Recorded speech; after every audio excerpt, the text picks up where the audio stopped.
Ketika kita belajar, pada hujung pengajian kita akan diminta untuk buat projek tahun akhir. Dan saya juga begitu, rakan-rakan, kita ke London, buka ruang kepada mahasiswa untuk meneraka Eropah. Tetapi bagi para pelajar, kursus perhubungan awam, Fakulti Komunikasi dan Pengajian Media UiTM Shah Alam, mereka punya material untuk projek tahun akhir ini adalah berdasarkan kepada isu hot masa kini. Kempen kisah jenayah siber, tanggungjawab kita. Memberikan tumpuan dan fokus untuk memberikan kesedaran kepada masyarakat, khususnya orang muda, berkenaan dengan isu jenayah siber dan mengapa kita perlu fahami berkenaan isu ini supaya tidak hanya diserahkan kepada pihak berkuasa semata-mata. Kisah memuatnai confession dalam kalangan anak muda berkenaan dengan salah laku maya yang mereka alami sendiri.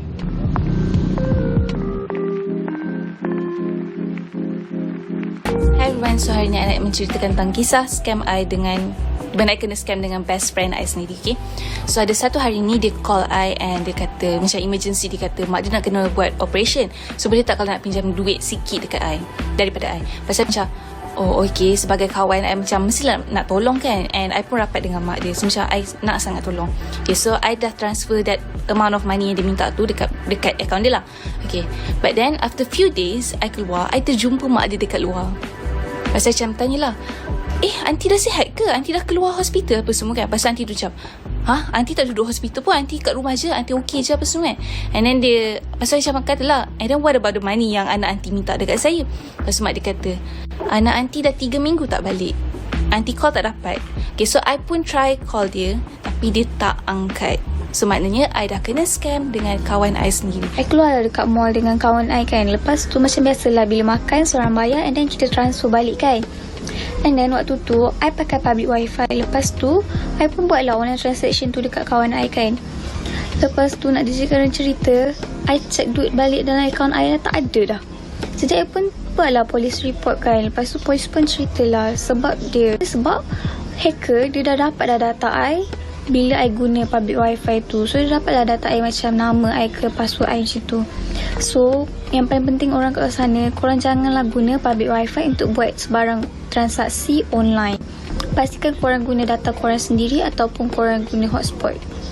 Okay, untuk keselamatan korang juga. Kalau tak, jadilah macam I. So nak datang Malaysia tau. So I cakap kat I, weh jom lagi konsert EXO. So dia cerita kat I, kau tahu tak cousin aku kerja untuk organisation yang handle EXO punya konsert ni. So mungkin boleh dapat tiket lagi murah. So kau nak tak aku belikan tiket? So I macam, okay boleh. Bank in duit kat dia. The day before the concert tu, I tidur rumah kawan I ni tau. Dia bagi tahu I mak dia akan hantar kita pergi konsert tu. So esok tu nak pergi turun bawah, nak siap-siap pergi konsert. Mak dia tanya, nak pergi mana ni? Nak pergi konsert EXO lah. Mak dia macam, konsert? Tiba-tiba mak dia terus panggil kawan I, and then orang gaduh weh. Pasal I macam cakap lah dia, mana tiket. Dia macam tak tahu. Pasal macam okay lah, I cakap kat mak dia, nanti boleh kan nanti hantar saya kat tempat konsert tu. Hantar sampai sana, dan dia cakap I tak dapat pergi konsert EXO because she lied to me. I ambil duit I dan pergi beli benda lain. And that's the story of how I got scammed by my own best friend. Cerita dia macam ni. Satu hari ni, I tengah scroll Twitter. Lepas tu, I dapat this one DM from ada seorang lelaki ni. Dia cakap macam kucing dia sakit, so tak cukup duit, dia nak minta sikit bantuan. I pula jenis suka kucing apa semua, I selalu post pasal kucing. So I tak fikir panjang, I terus transfer dekat dia 200. And I macam pelik sikit sebab lepas dia I transfer, dia terus senyap tau. Lepas tu I macam okay, tak apalah, maybe dia macam nak pakai duit terus. Lepas tu 2 hari lepas tu, I dapat tahu yang dia tu dah scam orang lain viral dekat Twitter. I pun tak apalah, siapa suruh tak fikir panjang kan. So pesanan I untuk korang semua, sebelum baik sangat nak transfer duit ke orang, siasat dahulu. Scammed my grandmother. I can't actually mention what company it is, but it is a broadcasting company, so if you know, you know. Anyways, we were watching television masa tu. Suddenly, my grandmother got a phone call. The person said to her that she had an outstanding bill of 2,000 ringgit and she had to pay immediately or else our service will be cut. We were so weirded out because my grandfather pays the bill on time every single month. My grandmother panicked and was about to make the transaction there and then. I said to her, no, let's check her bank statements first. And when we did, it said it was paid. So we called the broadcasting company. Turns out the number wasn't even from the company. It was a scam.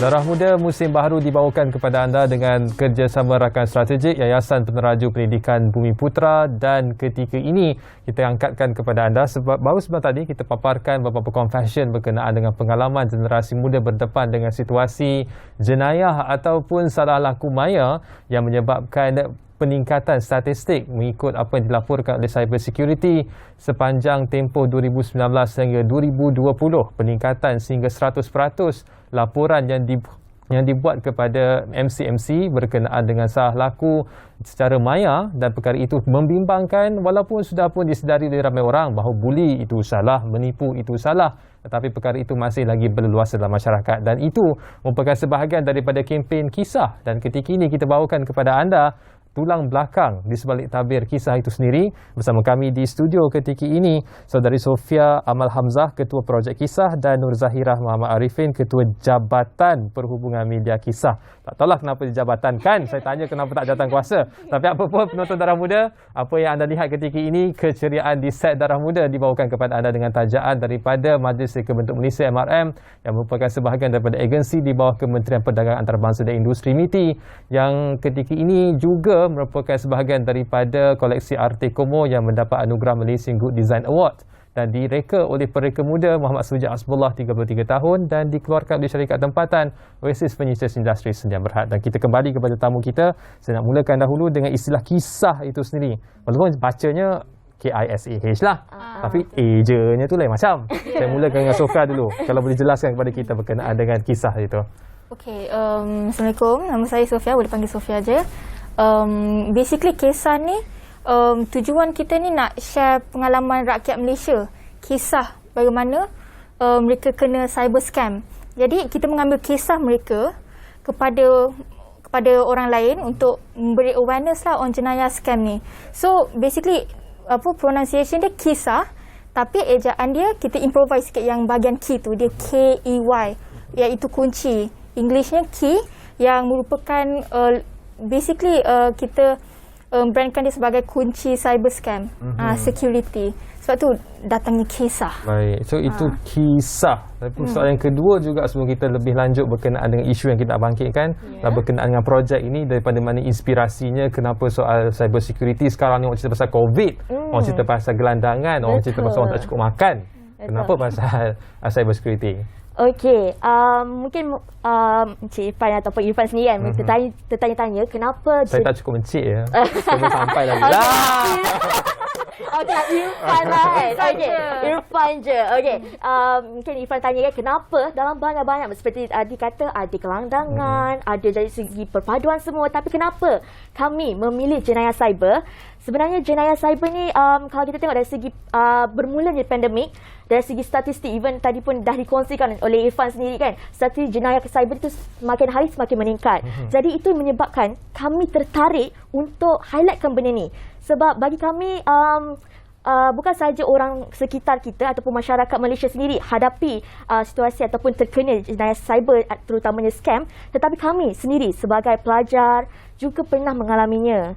Jadi disebabkan rasa benda ni patut di-highlightkan, that's why kami come up dengan inisiatif ini, iaitu terhasillah kisah jenayah cyber tanggungjawab kita. Berapa lama ya projek ni? Plus minus for like 6 months, satu sem lah, 12 minggu. Baik, dalam masa 6 bulan. Sebab kalau bagi para penonton, untuk manfaat para penonton, kalau anda pergi ke laman sesawang Jabatan Perangkaan Malaysia, setiap tahun akan dikeluarkan statistik jenayah dalam negara. Betul. Dan dalam tu adalah soal jenayah seksual, soal curi, ragut dan sebagainya. Dan beberapa tahun ke belakang kita akan nampak satu seksyen baru, iaitu jenayah cyber. Dalam masa yang sama, saya nak bangkitkan soal ini. 6 bulan. Apa je yang kau boleh buat dalam masa 6 bulan ini? Okay. So apa sasarannya, apa KPI-nya, Sofia? Basically, mostly the idea generation tu it took quite a time. Sebab kami awal-awalnya kami nak buat physical event on jenayah cyber ni, tapi sebabkan Omicron, there's halangan lah kat situ. So kita kena improvise the whole event. Kita jadi online. So the whole event will be online. So dalam 7 minggu the preparation actually. So the execution tu singkat sebenarnya. Kami agak bertukar selumus lah, tapi alhamdulillah sukses. Jadi objektif kami ialah kami ingin memberi awareness kepada rakyat Malaysia yang jenayah cyber ni penting. Tak boleh ambil remeh lah benda ni. Sebab sometimes people macam buat je online transaction semua tapi diorang buat donor je kan. Rasa macam selamat tapi actually it's not. Satu lagi kami juga ingin meningkatkan lagi bagaimana nak cakap Bahasa Inggeris ke perkataannya tu? Boleh keluarkan. Tiba English kan. Basically the rate of people punya awareness kena tinggi lah. Kadar rate. Ya betul. Terkeluar je. Dia lepas dah cakap tu baru otak ni sikit. Baik, saya betul objektif dan KPI-nya. Yes. Kejayaan setakat ini. Kejayaan setakat ini, okey. Kalau seperti yang dipaparkan sebentar tadi, kita sebenarnya ada 3 komponen sebenarnya acara ataupun orang kata sub-event bagi kisah ni. Kita ada first, kita ada online campaign, kiranya dari segi hebahan infografik tentang jenayah cyber, apa itu tanggungjawab rakyat Malaysia dalam menjaga maklumat peribadi dan sebagainya lah. Yang kedua, kita ada mini series dan juga TikTok confession. Dan yang terakhir adalah talk show. Dan kalau bercakap dari segi kejayaan event kami, alhamdulillah, di sini saya nak highlightkan dari segi mini series dan TikTok confession, yang mana kami buat program ini untuk orang ramai bercerita dengan kami, kongsikan dengan kami tentang pengalaman-pengalaman yang mereka lalui, terutama dari segi di-scam, yang mana pengalaman ini kami kumpulkan supaya untuk kita share dengan public, supaya public tahu dan akan ambil peringatan tersebut. Dan kejayaan itu saya rasa boleh tercapai lah sebab ramai yang share. Lepas tu kami kongsikan balik ke dalam bentuk TikTok confession, yang mana daripada segi komen dia kata, macam ni rupanya ada juga kisah kena scam macam ni yang orang tak terfikir pun ada rupanya. Jadi itu antara kejayaan. Dan yang seterusnya mungkin dari segi kejayaan kami adalah dari segi talk show yang kami bawakan pada 22 Januari yang lepas, yang mana talk show itu dikongsikan dengan ahli panel yang orang kata bijaksana dan berpengalaman, iaitu kita ada Puan Sharifah dan juga Encik Bikit Sun, yang mana mereka berkongsikan tentang dengan lebih dalam tentang jenayah cyber dan juga keselamatan cyber, yang mana orang hanya tahu sekadar permukaan saja. Tapi kat di situ kita lagi mendalamlah dapat pengetahuan tu. Bila sebut tentang jenayah cyber ni, dia sebut orang muda. Biasa kan, hampalah kan orang pelajar universiti, bijak pandai. Tapi soalan saya, macam mana korang yang bijak pandai boleh kena tipu? Basically sebab scammers ni diorang pandai tau. Diorang pandai macam apa, on our talk show Puan Sharifah ada sebutkan benda ni ada 4 komponen, iaitu ketakutan. Awal-awal contoh kalau kita bawa kereta kan, kita mana tahu saman ke tak saman, main parking je kan, tiba-tiba diorang call, awak kena saman ni. Kita takut lah kan, kita student nak bagi tahu parents kita macam mana kan, macam alamak nak kena bayar ke, awak kena bayar compound ni. So kita pun bayar je lah, bayar. Pak tengok kena scam. That's one of the component lah. So ada 3 komponen kat situ. So 2 kejayaan tadi dah highlighted dan kita dah tunjukkan pun sebahagian daripada convention tersebut. Cabarannya, so waktu COVID, satunya Omicron tu lah, tak daripada fizikal cadangnya jadi benda jadi online semata-mata. Selain daripada itu, cabaran koordinasi di kalangan mereka yang menggerakkan kisah ni, tak okey. Ada yang goyang kaki sahaja. Ada yang scam korang, macam saya dah buat kerja sebenarnya tapi tak buat apa. Itu mungkin dalam internal, tapi alhamdulillah so far tak ada lah rasanya. So far tak ada. Alhamdulillah semua kita punya team members memang bekerja keras lah. Memang semua, everyone committed and I sangat berbangga lah dengan diorang kan, sebab menjayakan program ini. Halangan dia is basically sebab kita ODL kan, and sometimes kita ada the big meeting dekat faculty kat Shah Alam tu. So itu halangan where kita punya komunikasi tu susah, limited dan ada misunderstanding. Macam tu lah. Ada tak yang bagi respon kata, benda ni common sense takkan tak tahu, takkan ke tipu? Dari segi apa? Dari segi konversi yang dapat kat TikTok tu, ada tak yang komen macam tu? Ada sebahagian, tapi lepas kami sebenarnya kami sangat alert dengan reaksi-reaksi public ni ataupun orang awam ni. Kami baca setiap komen anda. Takutlah pula. Tak ada, kami baca dan kami ada menerima, betul Irfan, kami ada menerima katanya bahawasanya yelah benda ni common, takkanlah korang kena tipu. Tapi still kita kena faham, ada setengah-setengah keadaan ataupun setengah orang ni orang kata peribadi dia berbeza, pemikiran yang berbeza. Jadi macam Sofia kata yang di-highlightkan oleh panel kita hari tu, diorang skamer-skamer ni menggunakan taktik ketakutan, kesian. Jadi benda-benda itu mainan emosi dan nak tak nak satu hari kita akan berhadapan dengan itu. Jadi itulah pentingnya apabila kita berhadapan dengan situasi itu, cara untuk menanganinya sebenarnya. Tapi yang selalu berhadapan dengan situasi itu nampak gaya perempuan kalau ikut apa yang kita papar kata. Perempuan senang kena tipu kan, Sofia? Tak tahu lah Sofia kena ke? Kita tahu saya Zaira yang kena. tak tahu. Kita tak tahu. Kak Arif tak pernah kena. Saya setakat ni berjaya lah. Kalau ada scam je saya akan letak tu telefon tu. Saya tak ada masa, saya kena on air. Tapi setuju ke kalau kenyataan kita kata begitu? Perempuan lebih selalu kena tipu, lebih mudah kena tipu? Tak juga, sebab saya rasa dalam bahagian psikologi, kita bagi chance psikologi macam tu kan, saya rasa equal je. Dia sesiapa je boleh kena. Cuma dia ni orang yang melayari internet, sesiapa je boleh kena. Macam kan kita punya share our kisah tu, kami dapat seorang KOL iaitu Ahsan Rani. Dia lelaki tapi dia dapat Macau scam. Dia terkena sebab dia penat sangat dengan shooting semua. And then orang call, ada CIMB cakap, oh you ni kena scam, bukan kena scam, you ada buat transaction dari kedai ini. Lepas tu macam, I tak pergi pun sini-sini. And I tak ada pun kad dari CIMB, macam tu lah.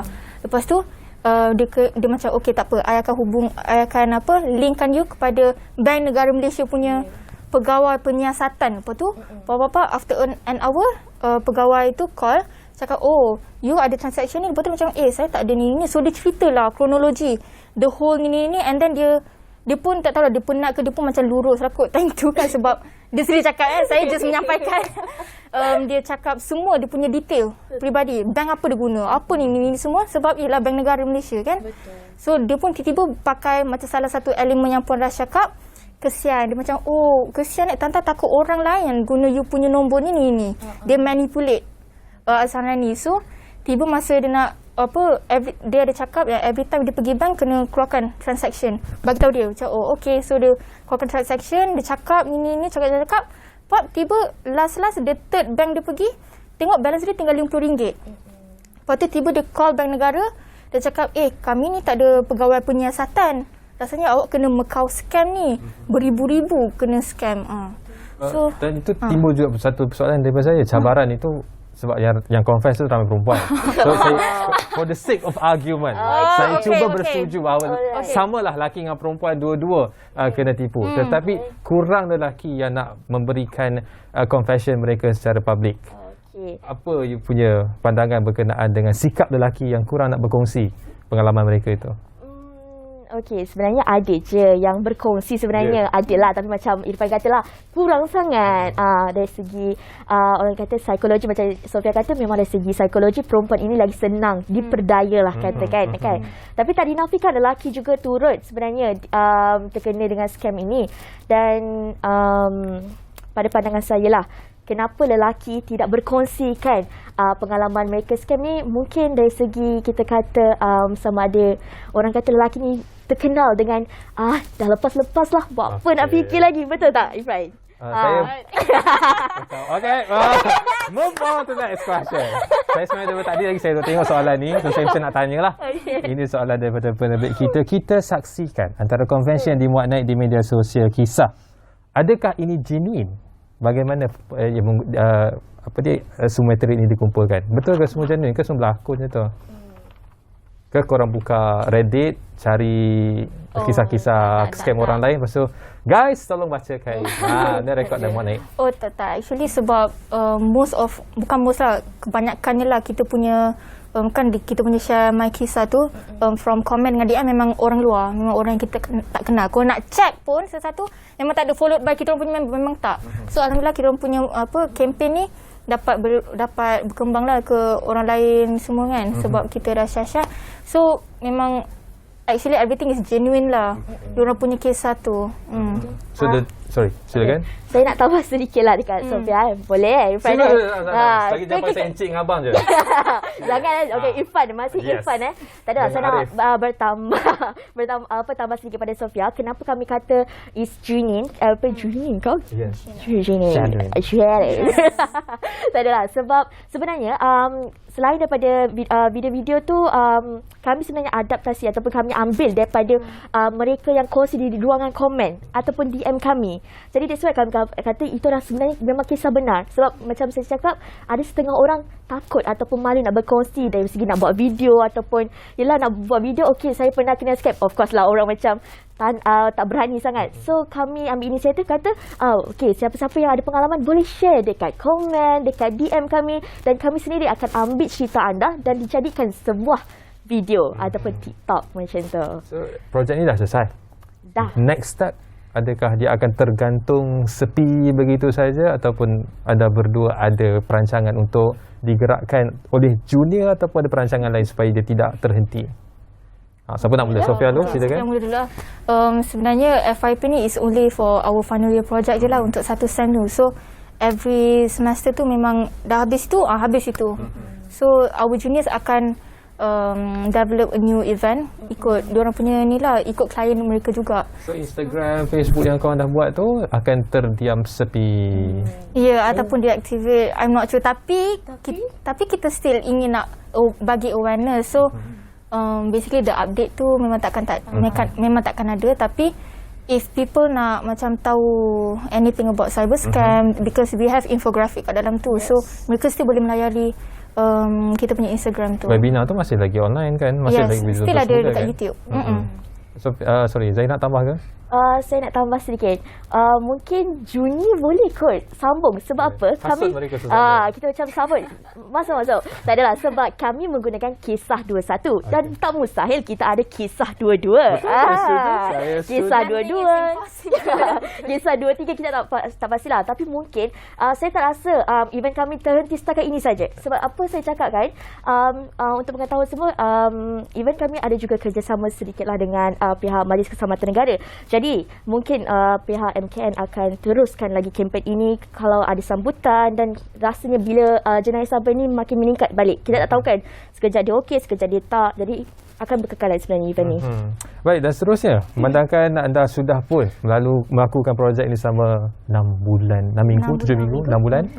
6 bulan. So pasti ada beberapa tips yang boleh diringkaskan untuk tujuan manfaat penonton kita malam ini. Saya nak pecahkan secara adil. Sofia bagi 3, Zahirah bagi 3. Bagi 3. Okay, tips Ya, tips keselamatan siber. Tip keselamatan cyber. Jadi firstly kita kena jaga-jaga apabila kita nak inputkan kita punya data, personal data. Sebab once you kick in, memang there's no going back, there's no delete button. Bak kata Encik BK Sun lah, saya ambil di sini dari Encik BK Sun. Second is berwaspada juga dengan rakan-rakan sendiri, sebab kadang-kadang rakan-rakan pun akan scan kita. Tahu kita ada banyak duit, kita nak beli itu ini, dia macam tak ada lah. Lepas tu dia macam diorang boleh scam kita ya. Sebab ada juga kisah kalau nak layari juga dekat TikTok kita orang pun memang diorang kena scam based on kita punya awal-awal tadi limit itu. Thirdly, kita kena tengok review orang juga, especially on online punya scamming, shopping.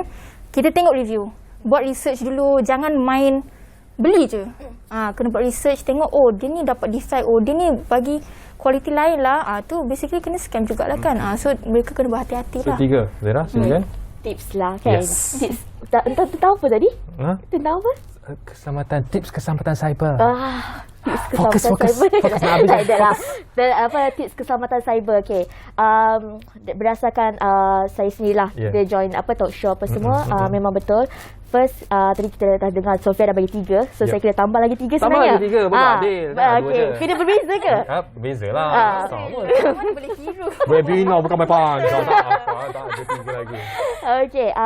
Apa yang saya cakap, kalau selain daripada orang awam, khususnya saya nak khususkan kepada business-business, businessman dan sebagainya.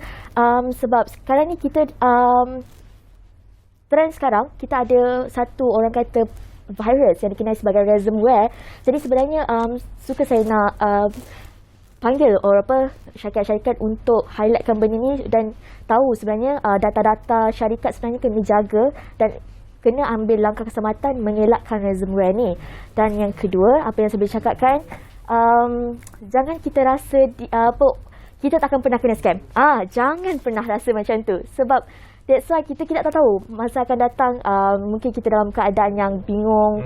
Walaupun kita ada mental yang kuat, kita kata takkanlah ni scamnya, tapi kita tahu masa akan datang macam mana. Jadi pentingnya untuk anda semua dan diri saya sendiri untuk tahu bagaimana langkah ataupun macam mana kita nak identify scammer dan cara untuk mengelakkan diri daripada scam. Okey, dan itu dua. Yang ketiga, nanti kena cari Zahira dekat UiTM Shah Alam. Jadi itu saja masa untuk kita Darah Muda pada malam ini. Terima kasih kepada dua tetamu kita, Sofia Amal Hamzah, Ketua Projek Kisah, dan Nur Zahirah Muhammad Arifin, Ketua Jabatan Perhubungan Media Kisah. Untuk Darah Muda pada malam ini, jaga kesihatan anda daripada COVID-19 dan jaga keselamatan anda daripada jenayah siber. Sekian daripada kami malam ini, saya Irfan Faruqi untuk Darah Muda. Sampai jumpa lagi.